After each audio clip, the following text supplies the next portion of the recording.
Code 3, room 836. When you think of public health, do you picture big cities, large hospitals, a variety of doctors to choose from? What's your biggest concern that you have for Dr. Or even cutting-edge research?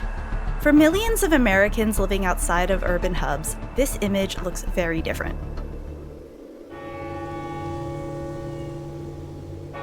In recent years, rural hospitals have been closing at a staggering rate, creating so-called medical deserts.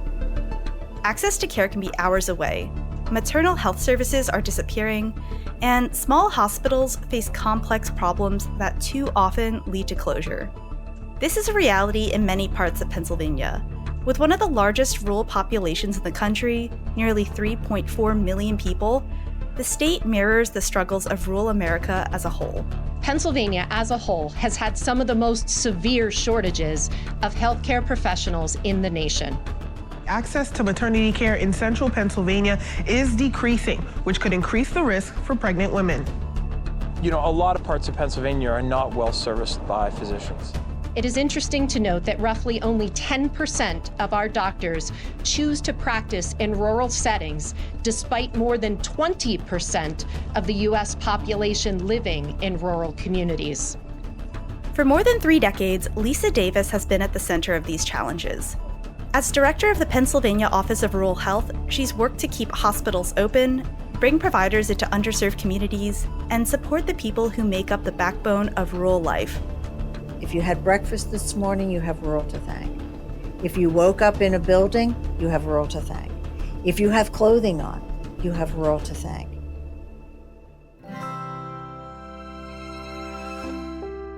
This is Empathy Affect, the Forest Marsh Media podcast that explores the human side of government. I'm Melissa Sosinski, and Lisa joins us today to break down the real barriers rural Pennsylvanians face in healthcare, her office's role in keeping rural communities healthy, and why rural health matters, not just for Pennsylvania, but for all of us. Lisa, thanks for joining us on Empathy Affect today. It's a pleasure to have you here. Thank you so much for having me. I'm delighted. Of course. So you're a lifelong Pennsylvanian, and you began your professional journey working in mental health, substance use recovery, systems of care for people with disabilities, nutrition, and even with the correction system. So you've definitely seen a bunch of different aspects of public health.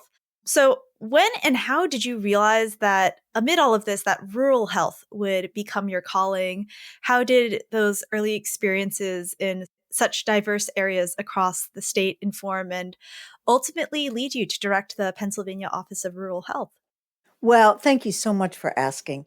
All of my career prior to going to graduate school was focused on helping individuals who were quite vulnerable and being able to access any type of the supports that they might need, whether that be mental health treatment or nutrition services, or even being able to go out and find employment. And I went to graduate school focused on health policy and administration with an emphasis on public health. And at the time, the Pennsylvania Office of Rural Health was in its infancy here at Penn State. And one of the faculty in our department was one of the associate administrators. And he apparently referred me for a job to be the first full-time staff person here. And I had sort of an idea of what the Office of Rural Health was and decided I would go on the interview anyway, even though I didn't think I wanted the position. And when I was being interviewed, I realized that this was absolutely the perfect place for me. It combined everything I wanted to do and felt was important, which was being able to address the needs of vulnerable populations writ large. So this would be all across the state and then eventually across the nation with policy and regulation and so on. And it also combined my interest in wanting to work with external audiences all across the state, with the state agencies, associations, and clinical training programs. So I have to say that when I started in rural health, I had no idea even that there was a topic of rural health, even though I had spent much of my high school time in rural communities. I didn't realize rural health was a thing. And I can say that it has been an extraordinarily rewarding career. And what has made it so is the ability to be able to address issues in communities and also at the state and national levels, and to work very closely with the rural health community advocates and educators and so on across the country, who are essentially the brightest, most educated, and most passionate people I have ever had the pleasure to know. Lisa's path set the stage for her career focused on improving access to care in Pennsylvania's rural communities.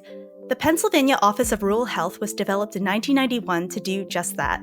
It connects rural hospitals, health clinics, and training programs with the support they need, from recruiting providers and keeping small hospitals open, to partnering with state agencies and community leaders. At its core, the office serves as a bridge linking rural communities with the resources, networks, and advocacy they need to thrive. So the state offices of rural health were charged with being a source of coordination, networking, technical assistance, partnership development, and in the recruitment and retention of healthcare providers, especially primary care. So our office fulfills all of those missions through the partnerships that we have across the state. And while every state has an Office of Rural Health, Pennsylvania's is unique in that it's based at Penn State University. That means that Lisa and her team have the flexibility to act quickly and a built-in network through the university's 67 county extension offices. It's a model that connects them directly to local communities, but it also keeps them closely tied to state policymakers. That broad vantage point has given Lisa a clear view of the obstacles rural Pennsylvanians face every day. The problems and challenges facing rural Pennsylvanians very much mirror the issues that are nationwide. When I started in rural health 31 years ago, healthcare workforce was the number one issue. Healthcare workforce, lo these many years later, is the number one issue. So one of the areas that all of us in rural health work toward is ensuring that we have enough primary care and specialty providers in rural communities to be able to provide comprehensive health care. And that has been a challenge for many years, whether it's physician services or specialty services or dental care. Those are the most challenging. We do find that being able to provide nursing care and also care through physician assistants and advanced practice nurses, such as nurse practitioners, can often be easier to address. But the healthcare delivery system still very much is a physician-centric system. The other area that we have real challenges with, and this is especially true, unfortunately getting a lot of attention now, is access to labor and delivery and OBGYN services. In fact, in Pennsylvania, we have had several hospitals that have been forced to close their labor and delivery units simply due to finances. And we now have an area in northwestern Pennsylvania that is without any labor and delivery services. And that area is the same size as the state of Connecticut. So we have the workforce issues. We also have challenges with small rural hospitals. One reason why rural health began to get such attention was in the 80s when the reimbursement system changed to what was called at one time was a cost-based reimbursement system to something called prospective payment. There were about 400 small rural hospitals across the country that closed in a very short period of time. And that made Congress sit up and take notice and to begin to authorize and appropriate funding to try and keep small rural hospitals open. And as I said earlier, here in Pennsylvania, we have anywhere from 48 to 62 small rural hospitals, and we are very focused on trying to keep those open. And one reason, well, there are two main reasons why small rural hospitals should remain open. One is because they are very often the hub of healthcare in that community, just as physicians are the hub of healthcare for the provider community. The rural hospital serves in that role for overall healthcare. And when a hospital closes, it takes a bit of life out of the community. And what we have heard from communities where a hospital has closed is basically they don't think we matter. So the other reason is that hospitals not only are the hub of healthcare, but they are also considered to be an economic anchor institution, meaning that without a hospital there, it is challenging to have a robust, growing economy for several reasons. One is that every job in healthcare and in a hospital is estimated to produce 1.6 additional jobs in the community.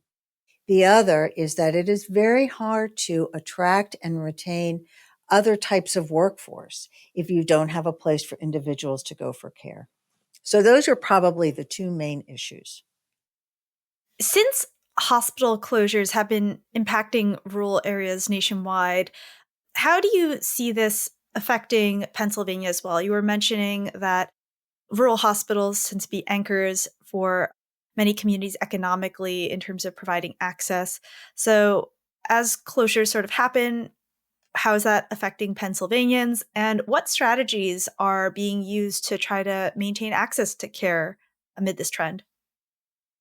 Well, Pennsylvania has been really fortunate. We have had far fewer hospitals closed than have other states. So we've had 5 closures in the last 5 to 6 years. Just recently, we've had 2 closures, but those have been in urban areas and were as a result of hospitals not being able to survive financially.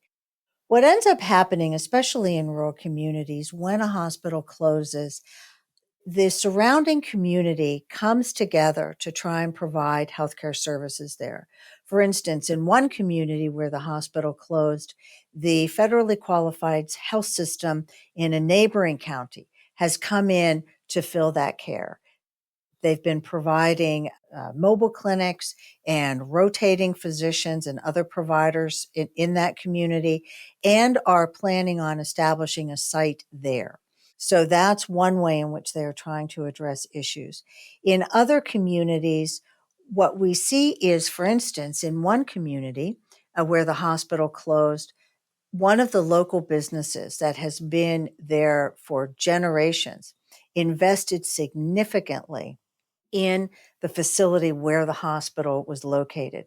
And they have opened up a primary care and behavioral health and soon to be dental health clinic in that hospital.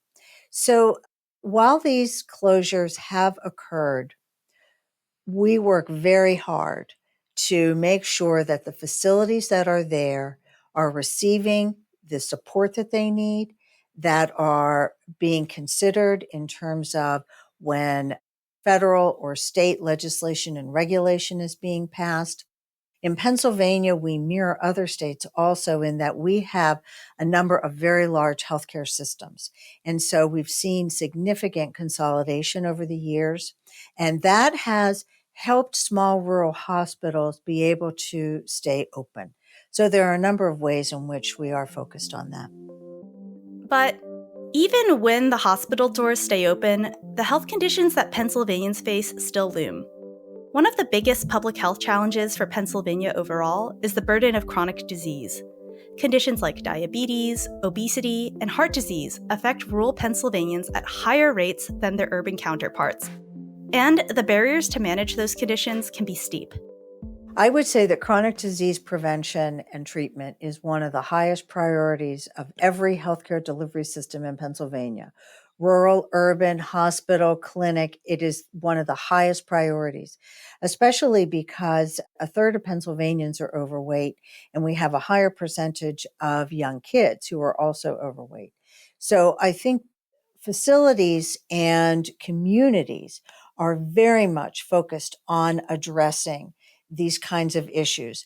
Also looking at chronic disease in terms of diabetes and trying to manage diabetes in communities, and also looking at cardiovascular disease and so on. So I can say that just as workforce has been an issue for the last 31 years, so has chronic disease management. And that has really come forward in the last 15 years or so as something we need to focus on.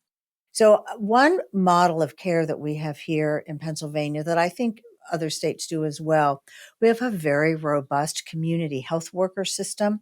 And we have a whole training and certification program here in the state for training community health workers and getting them certified. And what we find is that community health workers, because they come from the community and they understand the community so well, that they are able to provide the connections in communities to the healthcare delivery system and to overcome barriers to care. For example, if a person is getting access at the emergency department very frequently, the community health worker could come in and find out what the issues are. Is it because that individual is not able to get to the pharmacy to get their medications, or is not able to have nutritious food delivered? They can overcome those barriers. So there's lots of ways in which we are looking at addressing chronic disease prevention and treatment. Hmm. Going back to just like overcoming certain challenges too, what are some innovative approaches or, success stories that you've seen developing in rural health? You were mentioning community-based programs and having those partners down at the community level, but also I know telehealth is a big innovation. Mm-hmm. What other things do you see out there to sort of lead the way forward in providing access in rural health? So telehealth is a great example of this. And certainly telehealth became enormously important during COVID because so many individuals, almost no one was going to the physician, but almost everybody needed to access healthcare services. So what we see are within hospitals, they have very innovative programs where, for instance, they will have a tele ICU or a tele emergency department, so that they can overcome the challenges with having their ED staffed by ED docs 24/7 or their ICU staffed 24/7 by physicians, because there are challenges with that. So they will connect up. They have an automatic connection to a tertiary care facility that can provide that level of care if needed. We have telestroke programs that are in rural communities that are hooked up to the tertiary care facilities, and other kinds of ways in which telehealth has played a role. We also are using telehealth to do a home assessment once an individual has been discharged, or to do remote patient monitoring, which certainly saves the time and expense of sending home health nurses out to patients' offices. So there are lots of ways in which we are looking at that. But also, again, I want to say that communities are really good at being able to develop their own solutions. So as an example, I talked about the rural community where the hospital had closed. That facility was able to open because the local, well-established business purchased the building and started to develop all of the programs that are there. We also work really closely with the community and economic development groups in rural communities, because they have ways of bringing in funds for those communities and being able to make sure that there are services available. And we also look to external organizations such as USDA Rural Development, which has been terrific at being able to find funds to bring in special services or special equipment to organizations. And right now we are working with the Penn State College of Medicine. They are focused on wanting to establish a rural-based medic program that would be a training ground for individuals coming out of high school, for veterans coming back who might have been in, a medic in the military, or for older persons who are retired but want to give back. So there's lots of ways that we're looking at creative solutions, and they're not all coming from us, but we're fortunate to be involved in many of them. Yeah. I feel really drawn to a lot of the community-based solutions out there, since rural areas so often rely on those strong community ties. How else do you see community partnerships shaping solutions to health disparities in rural areas? I know that faith-based community intervention is a big boon, but how else are you seeing it manifest? One of the ways, I'm glad you mentioned faith-based. One of the ways that we found out about the importance of faith-based messaging to overall health is a project that we had done a number of years ago looking at agricultural fatalities and the impact on the communities. And what we heard when we interviewed families who had lost, it was all husbands and grandfathers, unfortunately, to a farm incident. They all said, it was their time. It was their destiny. We started reaching out to faith-based groups because we realized that in rural communities, activities revolve around the school and the church and the service organizations. And if we can have messaging come from the pulpit about strong, healthy behaviors, we feel that that is a way that we can get the message out. So those have become an important part of the community. We also find that working through the school districts and either having school-based health centers, which are extremely important, or being able to work with students who take information home to their parents, that is another way to spread the messaging. Parents might not listen to the messaging that comes out over the radio or in the newspaper or whatever, or what their doctor tells them. But if their kid comes home and says, we had this paper today on healthy eating habits and on, reducing tobacco use, the parents that might be a form of messaging that makes a difference. We also see that in communities where there are strong service groups, that they come together to raise funds. I was just reading an article about volunteer fire departments. They rely, 90% of their funding comes from fundraisers and bake sales and other kinds of community events, where it will cost $750,000 to buy a fire truck. Well, that's pretty expensive. And so the communities come around and build that. We also see Pennsylvania is a state that has a very large Amish and Mennonite population, otherwise known as Anabaptists. They are enormously supportive of their communities, and they will donate land. They will build facilities and clinics. We actually have several clinics here in Pennsylvania that focus exclusively on the Amish population and on kids who may have some genetic issues that are specific to Amish and Mennonite groups. Yeah, I love those different stories. And speaking of which, you've been serving as director for quite a long time and have seen the landscape evolve. So how do the stories of rural residents you've met over your career shape the way you approach policy and leadership in this space? Well, the important thing is to understand what that messaging is. And as an example, the Pennsylvania Rural Health Association just published the first standalone rural health plan in the state since the year 2000. So we have the 2025-2030 rural health plan. The next steps for that are to develop town hall meetings where we can go out and actually hear from residents. We love to hear from the healthcare delivery systems, and we love to hear from the advocates because, those are the folks who we normally intersect with. But the importance of hearing from someone who lives in a rural community is absolutely the most important piece because they are the ones who access the healthcare system. They are the ones who are having the challenges or the successes. So they shape just about everything that we do. And what we encourage both the healthcare providers to do and those who live in the communities is to talk to their policymakers. Talk to your county supervisors, talk to your county commissioners, talk to your elected representatives and senators, both at the state level and at the national level. We tend to come to those meetings with data and information and, graphs and charts. And all of that is important.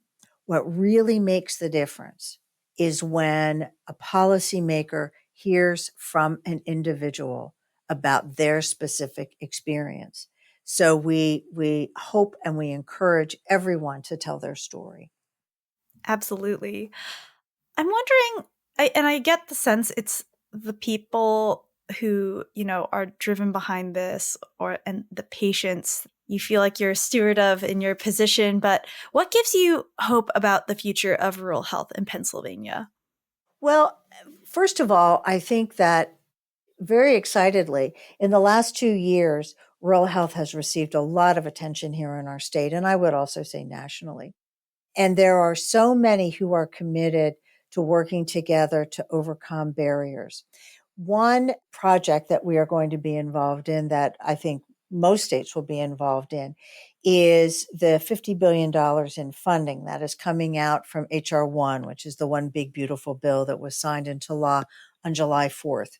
So every state is asked to submit a rural health transformation plan. And we've already had rural health transformation here in the state funded through CMS about 15 years ago, but those programs are sort of winding down now. So now we are able to look at rural health transformation, essentially 2.0. And this will be bringing together all of the stakeholders in the state, from communities up through the state agencies, to develop pathways to ensuring that we have the workforce needed, that we have the facilities needed, and we also have the creative opportunities to look at different models of care in the state that we hope will actually transform healthcare in rural Pennsylvania. Yeah. Is there anything that you hope will come out of this movement with the bill and the funding it may provide, or the strategies that you may be able to implement? Well, I think we're going to be looking at new models of care. So whether or not that's mobile care, or that is different types of clinical training programs, or new ways in which hospitals can partner, even across health systems, I think those will be really exciting. I think being able to look at the funding that is available for increasing telehealth services will certainly be very helpful. I know that AI is getting a great deal of attention, and I'm a novice with AI, but there are many who are out there who are quite savvy with it. So I'm hopeful that AI will be able to provide exceptional training opportunities for providers and hospitals, and also in communities. And, we need to be looking at healthcare across the continuum, from cradle to grave, as far as patients are concerned and consumers are concerned, but also across the continuum from prevention to emergency care to acute care services to chronic disease management, and then to long-term care. So we need to make sure that all of those systems are integrated so that it should be seamless for the patient to intersect into the healthcare delivery system. We've had something called patient-centered medical homes for a very long time, and they have been quite successful where they have been implemented. And I think we need to take that idea and put the patient and ensure that the patient is always at the center of the care, and that the care then wraps around that patient so that they are getting the right care at the right time for the right price. One last question on my end. If you could share one message with policymakers or the public about the importance of supporting rural health, what would it be? I am so glad you asked that. I start every presentation about rural health by explaining why rural matters. Rural America is essentially the backbone of the United States. And with all due respect to Philadelphia and to Boston and to New York City and to some of those other states where so much occurred, and also to Washington, D.C., where so much has occurred that has shaped this country, rural America feeds the entire country. Rural America houses the entire country, and rural America clothes the entire country. So as I say to folks, if you had breakfast this morning, you have rural to thank. If you woke up in a building, you have rural to thank. If you have clothing on, you have rural to thank. And so many of our traditions are rooted in rural culture and rural activity. So it is absolutely essential that rural health is sustainable, because without rural health, we have very challenged rural communities. And without rural communities, we will have challenges in being able to feed, clothe, and house America. Couldn't have said it better myself. Lisa, is there anything else you wanted to add before we wrap up today's conversation? No, just to say thank you so much for this opportunity. And thank you to everyone out there who is listening and who is supporting their rural community and their rural healthcare delivery system. Well, thank you so much. It was such a pleasure to have you here and bring light to the landscape of rural health in Pennsylvania and elsewhere, and helping us think about how we should be serving the well-being of our rural communities. It was a pleasure to have you. Thank you so much.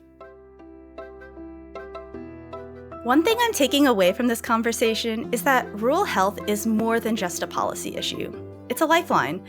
As Lisa reminded us, rural communities grow our food and power our economy, but they also face unique barriers that can't be ignored, from hospital closures to provider shortages to the growing burden of chronic disease. Lisa and her team have worked to ensure that these communities aren't left behind. And, as we heard today, the lessons from Pennsylvania resonate far beyond the state's borders. Rural health matters, not just for the people who live there, but for all of us. Thank you for tuning into Empathy Affect. If you enjoyed today's episode, go ahead and share it with a friend, and make sure to follow and give us a review wherever you get podcasts. I hope you'll join me next time. Thanks, y'all. Empathy Effect is a product of Forrest Marsh. You can reach us at forrestmarshmedia@forrestmarsh.com with any feedback, questions, or inquiries. If you want to know more about today's guest, are interested in participating with Forrest Marsh, or becoming part of our community, check out our show notes for more information.